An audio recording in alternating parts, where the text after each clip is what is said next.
Welcome. Today we are going to learn how to crochet the Elizabeth stitch, which is this stitch that you see here in front of you. It creates a very textured fabric, as you can see here, and it's unique in its sort of crisscross diagonal appearance that you see. It is a double-sided stitch, so it looks the same on the front as it does in the back. It can be worked in a variety of projects, from accessories that you would wear to accessories for around the home, such as blankets and washcloths and that kind of thing. Grab a hook and some yarn and let's get started. So for the stitch today, you are going to start by making a foundation chain, and your foundation chain, the multiple is going to be an even number of stitches plus 4. So a multiple of 2 plus 4 stitches. Today my swatch will be a total of 20 chains. There's 5, 10, 15, and 20. So once you have your chain your desired length, you're going to start by working your first Elizabeth stitch, which is similar to a puff stitch with a slight variation. You're going to work your first Elizabeth stitch in the 4th chain from your hook. So from your hook, count in 4, 1, 2, 3, 4, and that's where you're going to work your first stitch. To work the Elizabeth stitch, you're going to start by inserting your hook into that 4th chain. You're going to yarn over and drop a loop. You'll have 2 loops on your hook. You're then going to yarn over, insert your hook into the same stitch, yarn over, and drop a loop. You will now have 4 loops on your hook. You're going to yarn over and pull through all 4 loops on your hook. You'll be left with 1, and you're going to chain 1. That's all there is to the Elizabeth stitch.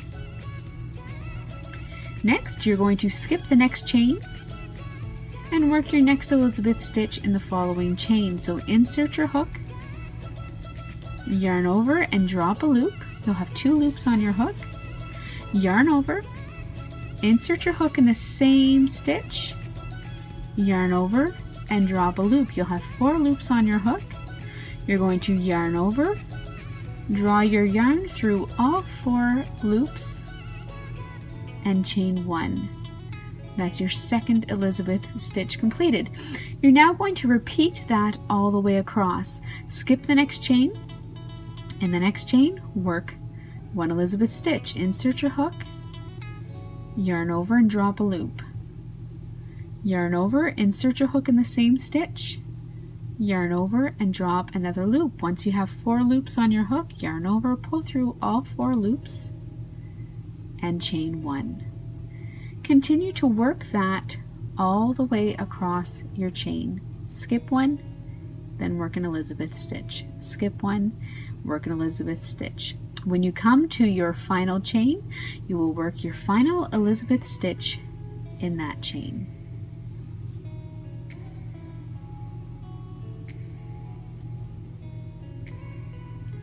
I'm now just working my final Elizabeth stitch in my final chain. I'm pulling through all 4 loops, I'm chaining 1, and then you are going to chain 2, so you'll have a total of 3 chains at the end, and turn your work. Now if you take a look at the row that you've just completed, you will see that you have these little puff stitches all lined up there in a row. For row 2, we're going to continue working our Elizabeth stitches.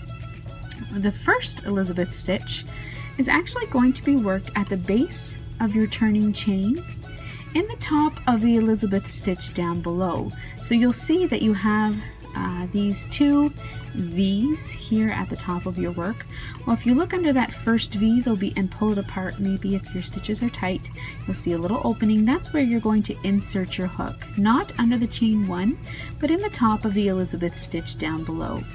So you're going to insert your hook and drop a loop, yarn over, insert your hook in under the same stitch, yarn over and drop a loop. With 4 loops on your hook, you're going to yarn over, pull through all 4, and chain 1. That's the first Elizabeth stitch. Your next Elizabeth stitch will be worked in the top of the one below, of the next one below.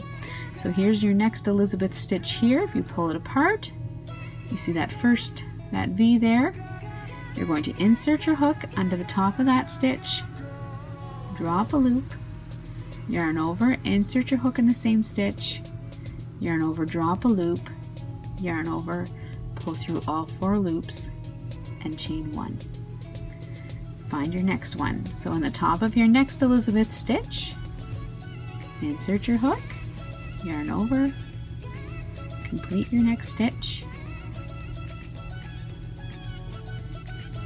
and chain 1. You're going to continue that all the way across. When you come to your final Elizabeth stitch, you will work your final stitch into the chain 3, the beginning turning chain 3.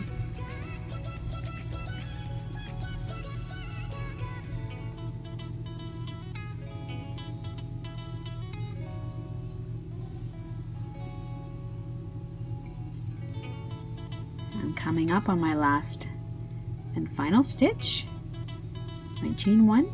So I find my turning chain 3 right here, insert my hook, and that's where I work my final Elizabeth stitch. And that's always going to be the case for each and every row. You complete your stitch by chaining 1 and then chain 2 more for your turning chain. Turn your work and you can begin row 3. Row 3 is worked exactly the same as row 2, so now for the rest of this pattern you're just completing what you did in row 2.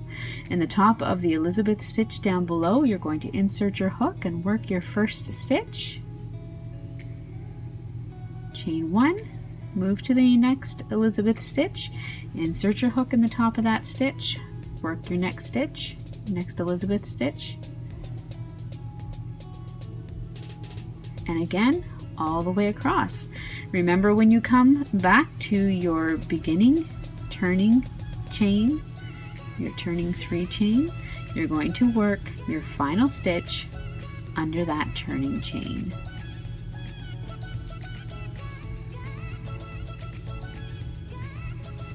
As you can see, once you get going, it's a fairly quick stitch to work.